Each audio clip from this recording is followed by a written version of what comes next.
the day before our engagement. My rich second-generation girlfriend, Grace Han, was absent-minded while shopping with me. I bought a 6 yuan fried chicken cutlet from a street stall and held it to her mouth. She threw it to the ground. Furious. Domingo. The Han family needs someone who can be presentable on stage. Don't buy these cheap things that only embarrass me. How are my parents supposed to accept you? Awkwardly, I picked up the chicken cutlet and tossed it into the trash can. For the sake of our 4 years of college love, I nodded. Whatever you say. I thought that would be the end of it. But the next day she changed the person she was getting engaged to, Jordan. Domingo. Jordan tried to commit suicide just to be with me and ended up in the hospital. When he gets back to normal, I will definitely return to you. I still nodded and broke up with her. Whatever you say. Then I turned and left. 4 years later, she showed up at my small apartment with the diamond ring I once used to propose to her. Domingo. Jordan has agreed to divorce me. We can be together now. I told you. As long as Jordan could let go of his obsession with me and stop hurting himself, I would return to you. I frowned at Grace's deeply affectionate expression, thinking that I really must not have checked the almanac before leaving the house today. I had only returned to this small place on a whim to pick up some things. Yet I still ran into this mentally unstable ex-girlfriend. I pushed her out the door. Move aside. Don't make me late to pick up my kid from school. Chapter 1. Grace followed behind me. I checked everything. In these 4 years, no other woman has ever set foot in this cabin. Where did your kid come from?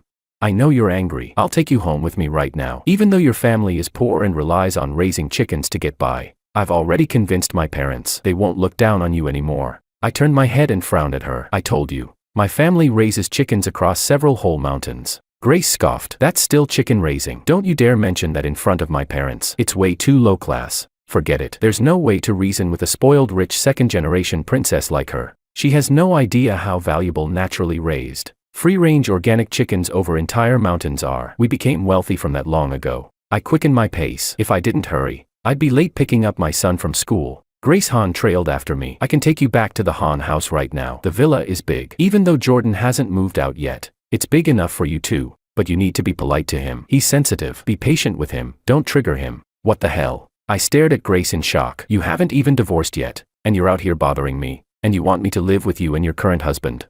What do you take me for? Your side guy or some pathetic pretty boy you keep around? Are you out of your mind? I opened the car door and got in, wanting to get as far away from her as possible. She opened the passenger side door without hesitation and sat down herself, muttering, I told you before, lock the doors as soon as you get in the car. Safety first. How are you still this careless? Her tone was so familiar, just like 4 years ago, as if nothing had ever happened. Looking at Grace glued to me step by step, a surge of anger shot straight up my spine. Get out, now. But she buckled her seatbelt, wearing a smug expression like she was about to expose me. Aren't you going to pick up your kid? Drive then, you'll be late. I glanced at the time. I really was running out of time. If everyone else left and only my son was still waiting, he would be heartbroken. I stepped on the gas and pulled out of the garage. Frowning, I said, when you see my son, don't say anything stupid. Grace casually agreed. Fine, I won't. Domingo, you're really putting on quite the act. I'd love to see where you're planning to pull a son out from. Driving. I forced myself to calm down, stopped at a red light. I looked at the crowded traffic ahead. Grace, why do you think after 4 years, I would still be waiting for you? My low voice made Grace freeze for a moment. A flicker of unease crossed her mind, but it was quickly replaced by her usual certainty. After you've seen me, how could anyone else possibly catch your eye? Other than me, who else with real class would you even meet? If you weren't waiting for me, who could you possibly find? I let out a long sigh. So that's how it is, in her mind. I'm someone who doesn't deserve anything better. That's why she left without hesitation back then, and came back now with full confidence. The light turned green. I stepped on the gas. As we passed the intersection, I said quietly, Grace, I'm not joking with you. I'm married, and I have a child. When the car stops, you should go. I don't want you disturbing my life now. Grace frowned slightly. Domingo, you think you can fool me like that? I know you're mad. However you want to lash out, I'll stay with you until you're done and willing to come back to me. Chapter 2. Since talking couldn't convince her, then I would just let her see it with her own eyes and give up once and for all. Daddy, why are you so late today?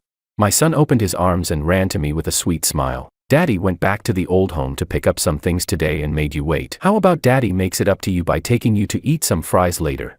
Okay. My son hugged me happily. Grace never expected that I would actually bring a little kid back with me. Her face suddenly changed. Domingo, even if you're joking, there should be a limit. How can you just hold someone else's child like that?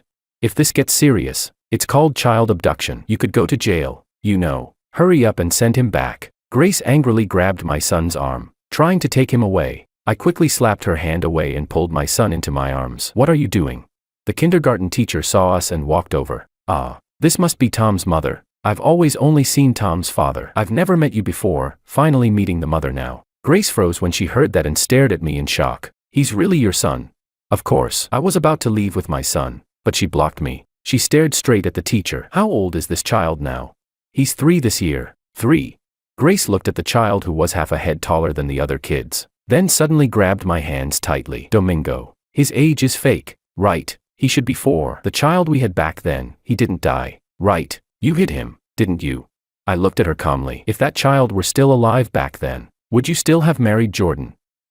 Grace choked, then frowned and lowered her head. Jordan would have died if he didn't marry me. I let out a cold laugh. You're not worthy of mentioning our child again. Domingo, I'm taking you and our son home right now. My parents have been wishing for me to have a child all these years. If you bring our son home, they definitely won't care about our different backgrounds anymore. I almost rolled my eyes to the sky. Who wants to go back with you? I said he's not your child. Do you not understand human language? Domingo, stop making trouble. I will never allow the bloodline of the Han family to be left wandering outside. Why didn't you tell me earlier? How could you let our child attend a school like this, in such a shabby and crowded place? How can a child be properly educated like this?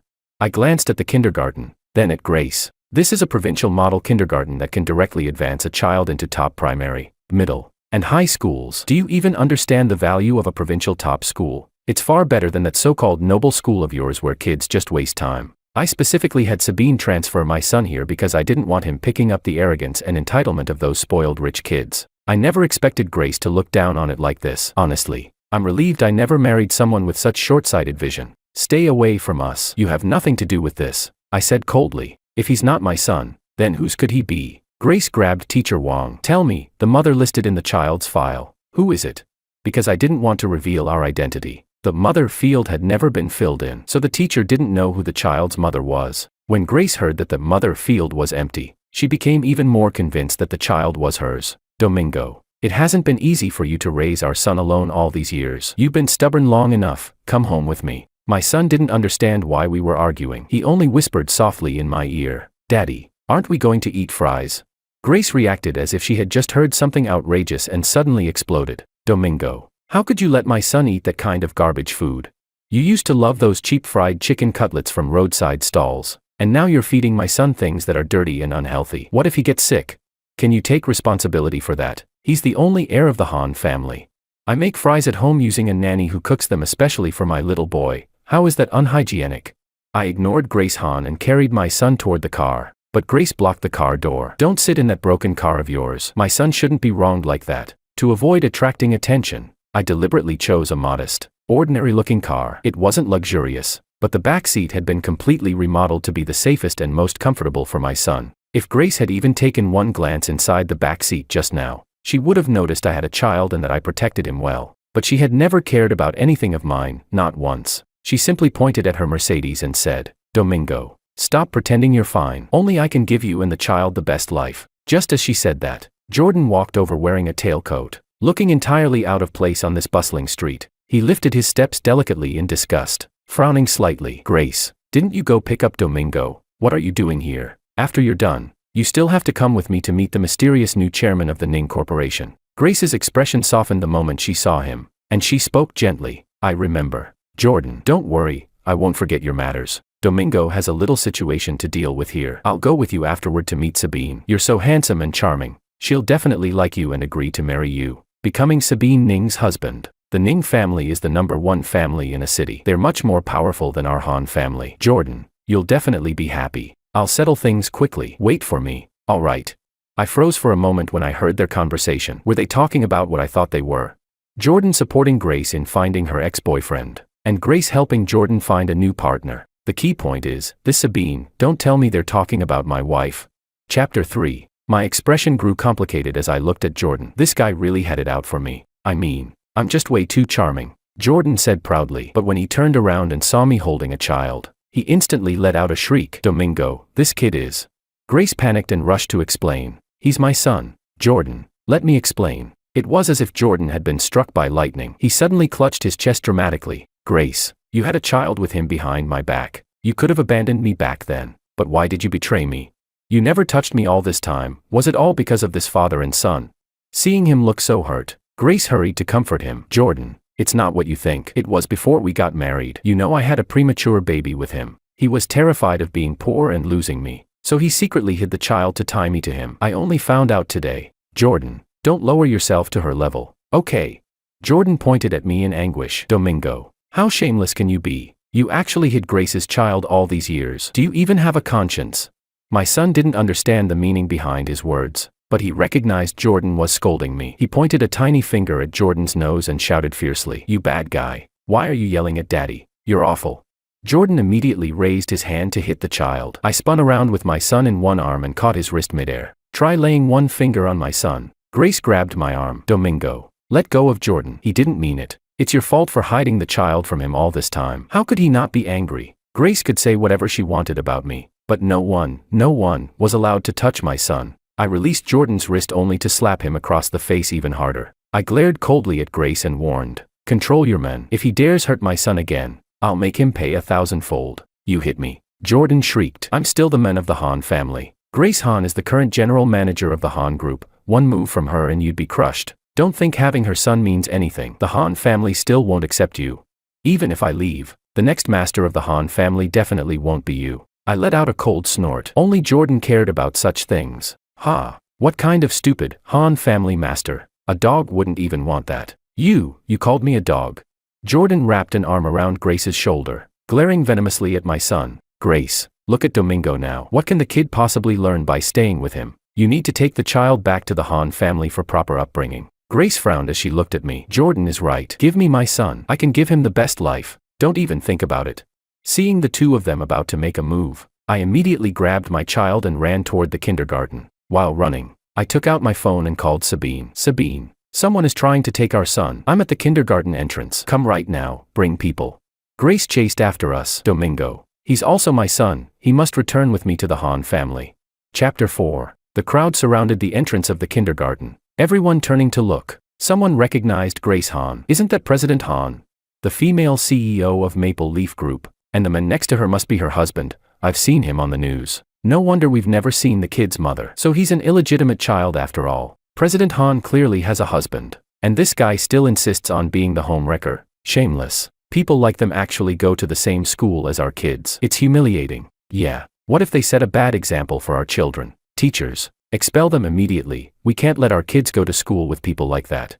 More and more people were shouting for an expulsion. I raised my voice at them. "He isn't Grace's son. She and I have long-cut ties. She's trying to take my child away. Please, someone help me. If you don't believe me, I can call the police and let them decide." "Ha, aren't you just trying to use your son to cling to Grace? Your plan failed, so now you're panicking." Jordan sneered. "Grace is only taking back her own son. Filing a false police report is punishable, you know." Those who were about to help call the police slowly lowered their phones after hearing that. Seeing this, I could only call the police myself, but Grace suddenly reached out to grab my son. In the chaos, my phone dropped to the ground as I held my child tightly. Jordan stepped on my phone, crushing it, then swung his fist hard at my head. A sharp pain exploded in my skull. At the last second, I curled up in a corner with my child in my arms. The pain was blinding. I couldn't move for a long while. "Help," I called out weakly. Grace frowned in disgust. "Jordan only hit you once. How bad could it be? Stop pretending. So many people are watching. Don't you feel embarrassed?" My head was spinning. I wanted to defend myself, but no words came out. Jordan must have been wearing something hard on his finger, probably metal. All I could do was cling to the railing beside me, shielding my son with all my strength. Through the dizziness, I finally heard a familiar voice. "Domi, son, I'm here." Chapter 5. Sabine, who had just signed a contract, was dressed in exquisitely tailored haute couture that should have made her elegant and dignified. Yet at this moment she rushed toward me in a panic. Sabine gently touched my head in distress, only to feel something wet. When she lifted her hand, it was covered in blood. "Who did this?" Sabine roared in fury as she looked toward the crowd, instantly spotting Grace and Jordan. She yanked Grace toward her. "How dare you hurt Domingo? You must be tired of living." Grace was pushed against the wall, and Sabine slapped her hard across the face. Grace had intended to fight back, but after clearly seeing Sabine's appearance, she froze and slowly lowered her hand. "Chairwoman Ning, why are you here?" Jordan was startled and swung his fist toward Sabine. "Let go. Where did this shrew come from? Daring to touch Grace? Do you even know who Grace is? She could crush you with a flick of her wrist." But the aggressive Jordan was immediately blocked by Sabine's bodyguards. Seeing this line of well-trained human shields, his arrogance vanished instantly, and he discreetly removed something from his hand. Noticing the way he secretly took something off and slipped it into his pocket, Sabine immediately identified the weapon. "You're the one who hurt Domi." Sabine walked toward Jordan with murderous intent. He was held up by several bodyguards, his legs trembling uncontrollably. He wanted to run but couldn't move an inch. Grace hurriedly stepped in front of him. "Domingo hit himself. It has nothing to do with Jordan." Jordan added guiltily. "Exactly. He ran into something on his own. Don't you dare frame me. Who do you think you are? Laying hands on our President Han. Apologize right now, or we'll drive you out of a city." Someone shouted. "Jordan, shut up." Grace snapped sharply, then glanced cautiously at Sabine. "Chairwoman Ning, what is your relationship with Domingo?" "Chairwoman Ning, you're the Sabine Ning." Jordan's voice trembled. "Chairwoman Ning, why are you here? We were actually planning to visit you tonight." He stared at Sabine, then at me, disbelief twisting his expression. He muttered, "Sabine is Chairwoman Ning. Impossible. Isn't she single? Why would she stand up for Domingo?"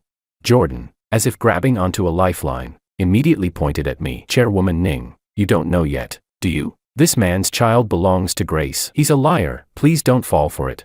Sabine said coldly, "Two idiots, and you dare try to steal my son." I tugged at Sabine's hand. "Sabine, come here.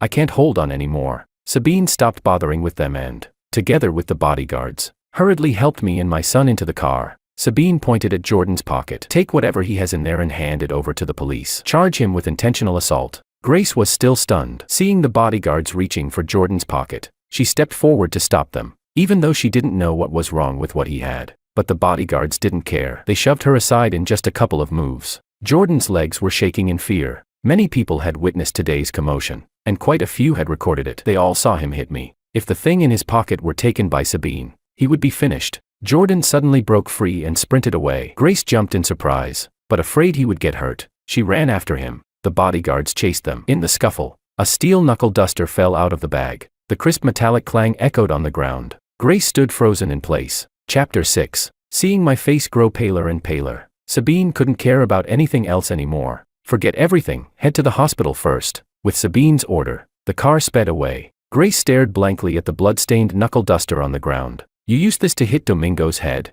Jordan stammered. I was doing it for the Han family's child. Who knew he? Then Jordan suddenly realized something. What if that kid is a bastard? If he's Sabine's child, doesn't that mean you and Domingo were still together when they started seeing each other? Grace, Domingo betrayed you. Grace's brows knit tightly together. She clutched Jordan's arms and shook him. "No, Domingo wouldn't betray me. He wouldn't." Like someone possessed, Grace drove wildly toward the hospital. My head was wrapped tightly as I lay on the bed. Sabine went to speak with the doctors, while the bodyguards stood blocking the door of the ward. The questions Grace meant to ask were swallowed back the moment she saw me. "How are you?" I glanced at her coldly. "Are you blind?" Jordan really went too far this time. He knows he was wrong. Don't hold it against him. I was beaten until my head was covered in blood, and I'm not supposed to hold it against him. If he doesn't care, I do. Sabine looked at Grace with icy contempt. "Since you love him so much, then you can take my revenge alongside him. Get out." Hearing Sabine threaten revenge on Jordan, Grace suddenly panicked and hurried to explain. "Domi, Jordan and I are only like brother and sister. I don't love him. The one I've always loved is you." I stared into her eyes. "Grace, you're ridiculous. If you don't love him, why do you fuss over him constantly and even marry him? You claim you loved me, yet you abandoned me before the engagement and married someone else. And now you suddenly come back 4 years later. Grace, even the Olympics could be held once in 4 years, and then you remember me. You call that love?" Grace's face darkened. "And how much better are you? At least I told you openly. What about you? When did you start hooking up with her?" Sabine suddenly slapped Grace hard. "Say one more word of nonsense, and I'll ruin you right here." Grace covered her bleeding face and screamed at Sabine. "I hit the mark, didn't I? Otherwise how could you two have such a big child?" I didn't expect that even after 4 years, Grace could still dump such filth onto me. I closed my eyes. "Sabine, I don't want to see her or hear her anymore." The bodyguards immediately dragged Grace out. When Sabine returned, there was a violent chill in her expression. She spoke softly, comforting me. "Don't waste your energy on people like her." I nodded lightly, and memories of my first meeting with Sabine resurfaced. It all began because of her billionaire father who adored countryside farmhouses. After he discovered my dad, a brilliant, almost legendary livestock breeder, the two hit it off instantly and became friends. Their whole family soon became regular visitors at our home. After Grace abandoned me, The normally cold Sabine changed completely. Her warmth and care pieced together the ruins of my broken heart. Before long, our families decided on our marriage. Sabine, for the rest of my life, you are the only one who moves my heart. In the business world, she was a powerful, decisive CEO, but in daily life, she would accompany me to eat at roadside food stalls. After Grace returned, Jordan no longer mentioned divorce. Not only had he lost Sabine Ning, the ideal next, better option, but he had also thoroughly offended the entire Ning family. There was no way he would give up the safe harbor of the Han family now. Grace, Sabine definitely won't tolerate me without you. How am I supposed to survive? Can you really bear to see me homeless? Grace's voice was cold. I'll give you everything you deserve from a separation. If you want this villa, I can give it to you too. I'm leaving. After saying that, Grace went upstairs to pack her luggage. Jordan burst into tears and hugged her tightly from behind. Grace, if you insist on bringing Domingo back, I can accept him, even his child. Domingo refused to return to you before because he must have been worried about the child. He got together with Sabine not long after leaving you. How deep could their feelings be? His family is so poor. How could the Ning family possibly accept him wholeheartedly? As long as you accept his child, he'll definitely still like you. I don't want to separate from you. The four of us can live together just fine. Domingo loves you so much, he'll definitely agree. Grace, who had been packing, stopped moving. She hesitated, turning back to look at Jordan. Really? Jordan nodded pitifully. As long as I can live with you, I can accept anything. Grace hugged Jordan excitedly. Jordan, you're right. I'll go bring Domingo back right now. Watching Grace leave in excitement, the gentle smile on Jordan's face slowly twisted into something cold. Grace, it's been 4 years. And you still don't have me in your heart. Why? If you won't give me love, then give me all the family assets. Chapter 7. I didn't let Sabine suppress the Han family. The rise and fall of a corporation affects far more than just the Han family. There are many employees whose livelihoods are tied to it. I am just a small person. I don't want to accumulate that kind of karma. A family like the Han family will fall sooner or later. There's no need to dirty our own hands. But our restraint made Grace believe that I still had lingering feelings for her. And Sabine also hesitated to take action against her. Domingo, Jordan has nowhere to go right now, so I can't divorce him yet. Grace shouted from outside the villa gate, blocked by the bodyguards. But he said he's willing to accept you and me being together. Grace seemed to have made a huge decision. She gritted her teeth and screamed, even if the child is yours and Sabine's, Jordan and I can accept him. I can be the child's mother. I know Sabine must be using money to force you to stay with her. You still love me, come back to me. I'll take care of you. Inside the house, Sabine, held back by me, clenched her fists and suddenly stood up, unable to tolerate it anymore. Grace is begging to die. This time, I didn't stop her. I had never intended to be someone who gets pushed around endlessly. She came to our door to bully us. Why should we endure it? Grace left with a limp, her nose bruised, her face swollen, and blood at the corner of her lips. If you dare pester Domingo again, it won't just be you who gets hurt. Your entire Han family, from people to the company, will suffer. Grace hobbled away, neither agreeing nor continuing to insist. She didn't show up again for the next half-month. Just when I thought she had finally given up, news about her suddenly reached me. She had been kicked out of the Han family's company. Jordan didn't divorce her. Instead, during the time she was busy harassing me and healing her injuries, he took advantage of his position as her CEO husband. He transferred all of Grace's shares and properties into his own name. In the past, Grace had been obedient to him in everything. People in the company were used to it, thinking it was just a loving gesture from the boss toward his spouse. But this time, Grace had no idea what was happening. Once the asset transfer was complete, Jordan ruthlessly threw her out of the company. In the villa, Jordan threw all of Grace's belongings out the door. Grace, you insisted on divorcing me for 4 years. Fine, I'll grant your wish. Get out of my villa. Grace glared at Jordan, furious. You bastard. Haven't I treated you well enough? You actually schemed against me. Jordan stood on the stairs, looking down at her with contempt. Grace, you've got it backwards. It's because I manipulated you that you treated me well. Otherwise, would you really have married me and abandoned Domingo? Everything you have now is from my planning. And you're nothing but a dog who eats from one bowl while eyeing another. You deserve every bit of this. Grace was thrown out of the villa in utter humiliation, carrying nothing but a single bag as she wandered the streets. Her heart was full of hatred for Jordan, and hatred for me. Chapter 8. 2 months later, when I took my child out to play, we were suddenly kidnapped. Someone injected something into my back, something unknown, and my whole body instantly lost all strength. My eyes were blindfolded, and with the last bit of power I had left, I held my son tightly in my arms, not daring to loosen my grip for even a second. Panic surged through me, my entire body trembling, but I could only whisper softly to comfort my child. The person who kidnapped me wore a mask and made no sound. The only thing I was grateful for was that she didn't try to snatch my son from my arms. Who are you? Are you after money? In the darkness, my voice trembled, echoing back at me in the empty space. She still didn't speak. How much do you want? You can take everything I own. If it's not enough, you can call my wife. He can pay whatever price you want. Just don't hurt me or my child. Still silence. My heart was pounding so hard it felt like it was clawing up my throat. I could only keep bidding higher. If you're afraid my wife will call the police, you can release the child first. Take me instead. Once you feel safe, we can talk. The person finally spoke, sounding unexpectedly delighted. You're willing to go with me? That voice. Grace.